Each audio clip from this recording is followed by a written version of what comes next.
আমাৰ দেউতাই মৰাৰ পিছত দাদাই মোক মস্ত কষ্ট কৰি কিনে পঢ়াইছে।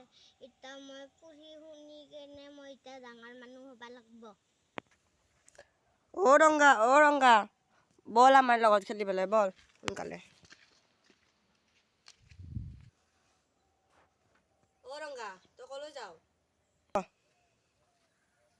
ইহঁতে মোক খেলিব মাতিছে, মই এতিয়া ইহঁৰ লগত যাওঁ দা। ইয়াৰ লগতে যে কি হ'ব, পঢ়া শুনাৰ ঠাণ্ডাকণ নাই, একাই খেলা খেলা খেলা।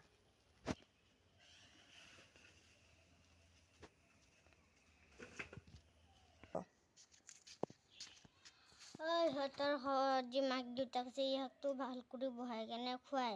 এতিয়া আমাৰ ঘৰতো মাক দেউতাক নাই, এতিয়া মই ঘৰত যাই পঢ়োঁ দে।